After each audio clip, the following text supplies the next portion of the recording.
Hello. और कैसे हैं? जय हिंद सबको। देखिए, आज का जो हम लोग का टॉपिक है, जैसे पीछे जो हम लोग पढ़ लिए थे, वो हिमालय पढ़ लिया हमने, मैदान पढ़ लिया हमने। अब जो हमारा बचता है वो है पठार। ठीक है, भारत का जो पठारी भाग है इसको दो नाम से जानते हैं। एक कहते हैं इसको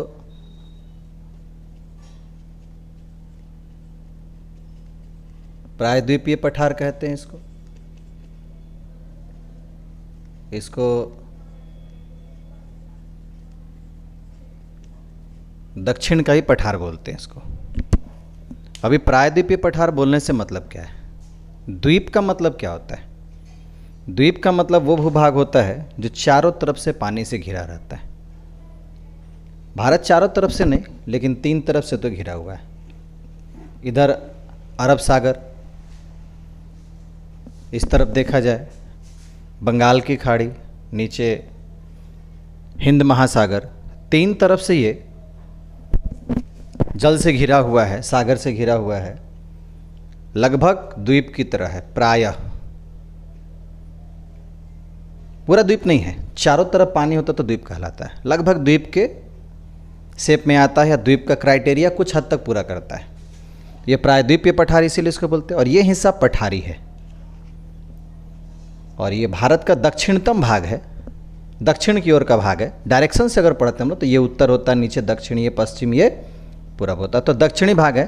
तो ये पठारी भाग है। अब इसको आप प्रायद्वीप का पठार बोलिए, दक्षिण का पठार बोलिए, बात एक ही है। ठीक है, अंग्रेजी में पेनिनसुलर प्लेट्यू बोलते हैं इसको। ये पठारी भाग जो है, पहले इसका हम निर्माण पे चर्चा करते हैं थोड़ा सा, कि निर्माण कैसे होता है, कब होता है। ये पूरा भारत एक साथ जन्म नहीं लिया था। ये ऊपर वाला अलग कहानी है, नीचे वाला का यहाँ से अलग कहानी है। ये जो है, जब महाद्वीपीय विस्थापन चल रहा था, विस्थापन चलते रहता है, रुकता नहीं है, तो उसमें ये गोंडवाना लैंड से टूट करके, वहाँ से निकल के और आ करके यहाँ पर टकराया था, जो ऊपरी अंगारा लैंड का हिस्सा था, ऊपर वाला। बीच में ये टेथिस सागर था पूरा, ये वाला। तो ये वाला हिस्सा जो है बिल्कुल नया बना हुआ, नया मतलब कल परसों का नहीं है, मतलब इससे नया है। ये पहले से ही था। ये अफ्रीका से अलग होकर के गोंडवाना लैंड से निकलता है, और इस पे जो कुछ भी स्ट्रक्चर था, लगभग इसमें से बहुत सारा स्ट्रक्चर पहले से बना हुआ था, और आकर के जब यहाँ टकराता है, फिर ये हिमालय की उत्पत्ति होती है यहाँ पर। तो ये जो प्रायद्वीपीय पठार हुआ, ये प्राचीनतम पठारों में है। हिमालय से तो प्राचीन है, हिमालय इसके सामने बच्चा है। अभी हिमालय का निर्माण चल रहा है, और ये अपने निर्माण का आखिरी पड़ाव भी पार कर लिया है। अब इसमें निर्माण कुछ बचा हुआ नहीं है। यहाँ की जो नदियाँ हैं, जैसे नया नया में नदियाँ लंबवत, तो देखिए हिमालय में सारी नदियाँ अभी लंबवत कटाव कर ही रही है।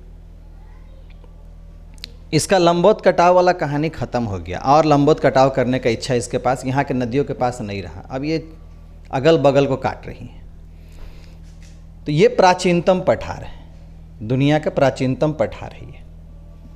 यहाँ पे जो कुछ भी है बड़ा ही प्राचीन है यहाँ पर। ठीक है, ये पठार का आकार कैसा है? ये पठार का आकार जो हो जाता है, थोड़ा सा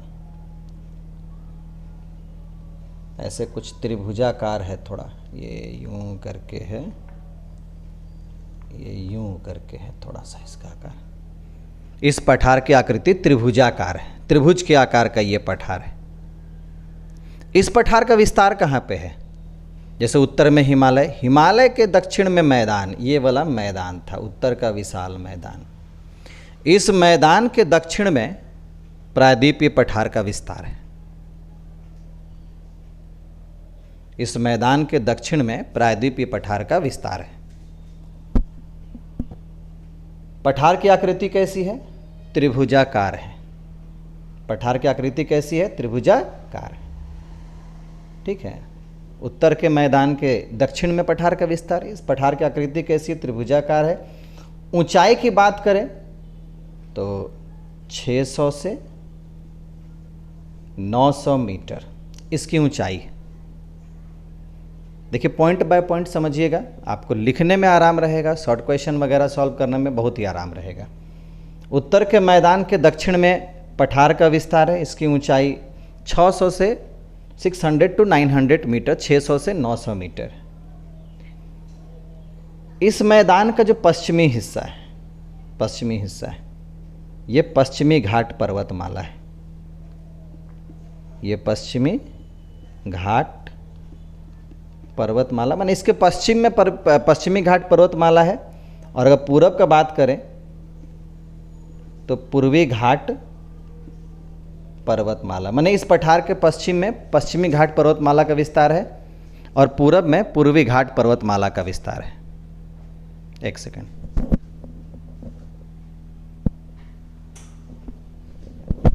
ठीक है।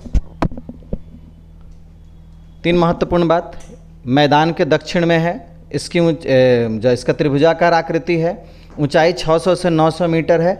इसके पश्चिम में पश्चिमी घाट पर्वतमाला और पूरब में पूर्वी घाट पर्वतमाला का विस्तार है। उसके बाद देखिए ये जो पठार है, मैंने पहले ही बताया कि प्राचीन पठार है ये वाला, नवीनतम तो है नहीं, काफ़ी प्राचीन पठार है। तो इस पठार को का जो ढाल है, अब हम लोग जानेंगे इस पठार का ढाल के बारे में थोड़ा सा।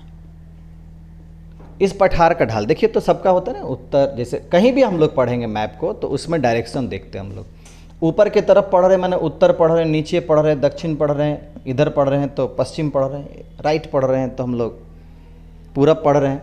तो इस पठार का जो उत्तरी भाग है, ये जो पठार का जो ये जो नॉर्दर्न भाग है, उत्तरी भाग जो है ये वाला,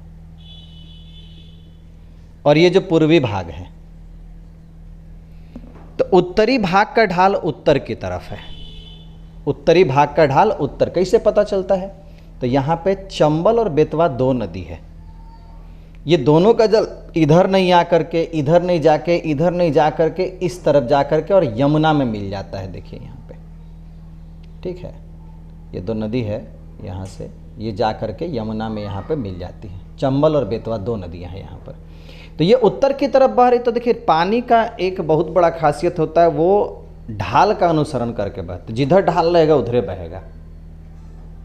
इसे देखिए घर उर बनता है तो वाटर लेवल करते हैं लोग, पानी वाला रख देते हैं, एक मशीन आता है मैंने स्केल रहता है, पानी वाला रख देते हैं और पानी का जो बुलबुला जिस तरफ जाता है या उसमें खाली वाला जिस तरफ जाता है, समझ जाते हैं ढाल उधर ही है, उधर ही ढाल बनाते हैं वो लोग, वाटर लेवल। तो वाटर सबसे बढ़िया तरीका होता है ज़मीन के या किसी भी चीज़ का ढाल मापने का। पानी तुरंत अपना, थोड़ा भी ढाल मिलेगा तो उधर निकल लेगा पानी।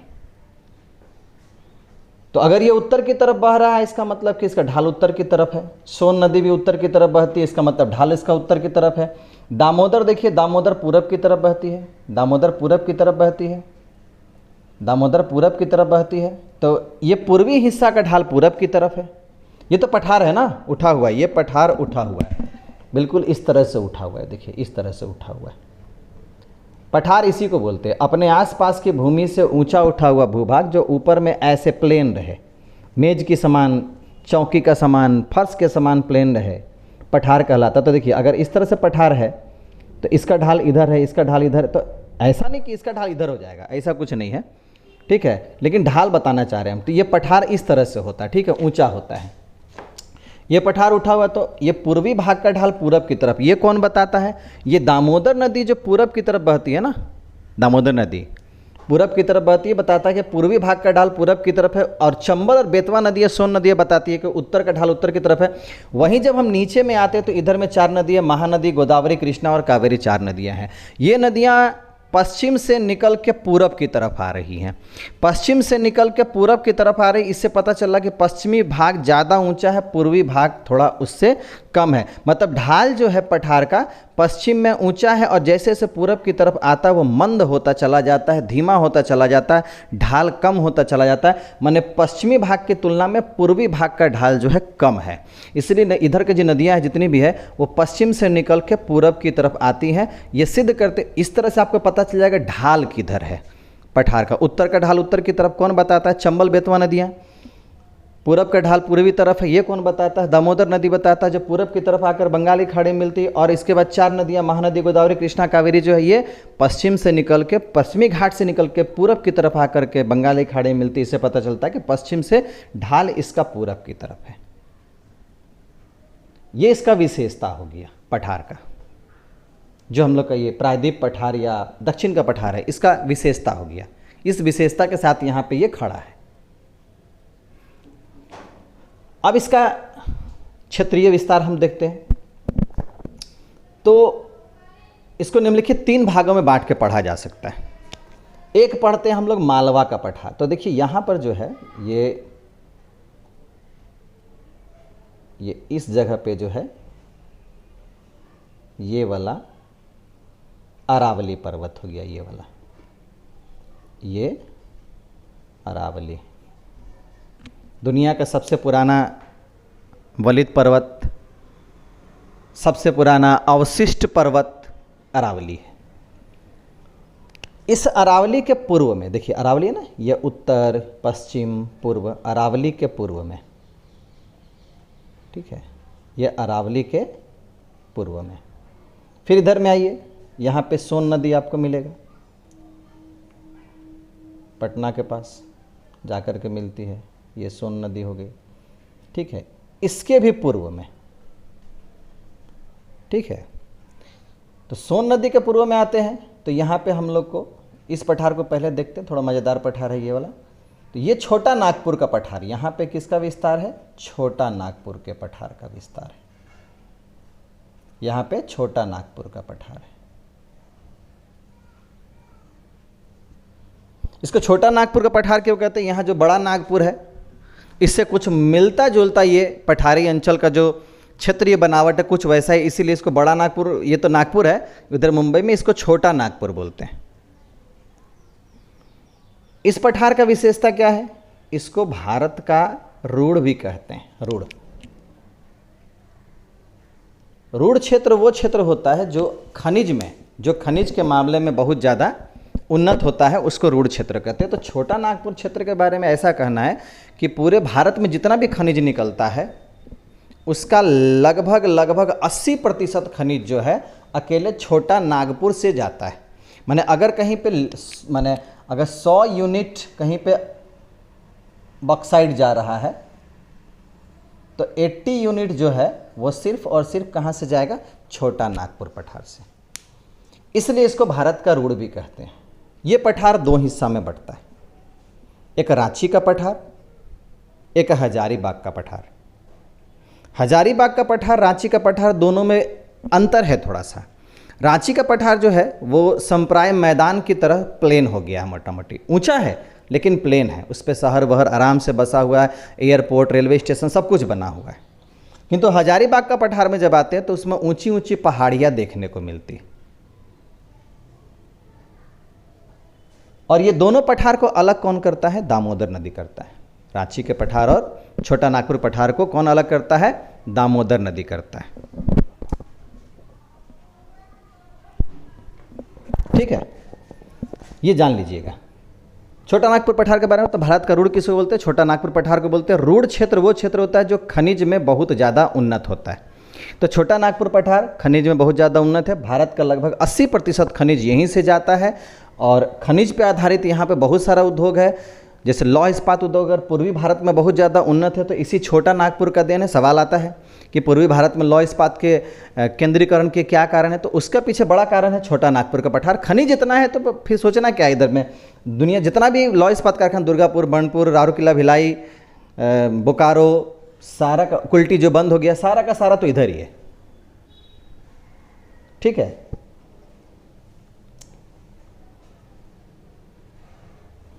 अब आते हैं अरावली के पूर्व में। यहाँ पे कौन सा पठार था? मालवा का पठार था। यहाँ पे, यहाँ मालवा का पठार था। अब ये मालवा का पठार का विशेषता क्या है? काली मिट्टी से बना हुआ, यहाँ का मिट्टी काला है, इसका ढाल उत्तर की तरफ है और चंबल और बेतवा नदियाँ इसके जल को बहा करके कहाँ ले जाती है? यमुना में ले जाती है। अरावली के पूर्व कौन सा पठार? मालवा का पठार। ठीक है, कौन सा पठार? मालवा का पठार। उसके बाद जो बचता है ये वाला, इसको बोलते हैं दक्कन का पठार। हम लोग इसको क्या बोलते हैं? दक्कन का पठार बोलते हैं। दक्कन के पठार की विशेषता क्या है? इस पठार का निर्माण जो है लावा मिट्टी से हुआ है। किससे हुआ है? लावा से हुआ। ये जब आप वो कहानी पढ़िएगा ना, जब कैसे महाद्वीप विस्थापन होकर के और ये दोनों लैंड जब टकराया था तो भारी मात्रा में विस्फोट हुआ था लावा का। इतना ज़्यादा विस्फोट हुआ था कि विस्फोट का जो लावा हुआ यहाँ तक चला आया था।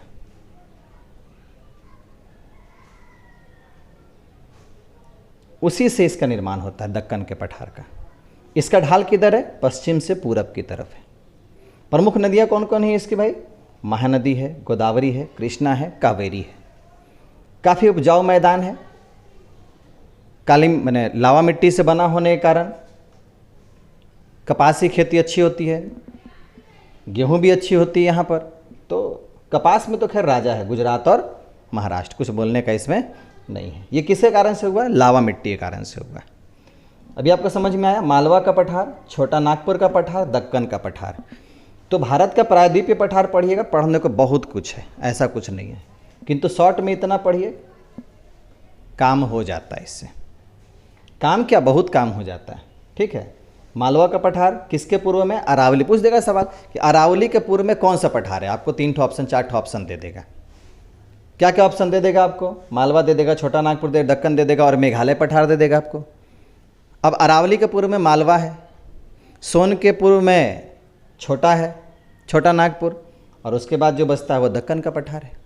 इसमें कुछ कुछ पहाड़ी भी है, जैसे विंध्याचल है दक्कन के पठार में, सतपुड़ा है, ये सब पहाड़ है, विंध्याचल सतपुड़ा पहाड़ है इसमें। तो ये वाला हो जाता है हम लोग का भारत का पठारी अंचल। पठार का विशेषता क्या होता है? पठार का सबसे बड़ा विशेषता देखिए ये वाला, खनिज। यहाँ पर खनिज भारी मात्रा में मिलता है। खनिज आधारित उद्योग यहाँ लगाए जा सकते हैं। खान में काम करने के लोग आते हैं, लोग काम करते हैं, रोजगार के अवसर मिलता है यहाँ से। दूसरा, पठारों पे वन भी मिलते हैं, पठारों पे लोग रह भी सकते हैं, जड़ी बूटियाँ मिलती हैं। तो ये पठारी भाग का विशेषता हो जाता है। ठीक है, तो ये दक्कन के पठार का आपका जो जानना है, यही जानना है हम लोग को। ठीक है, चलिए बाय।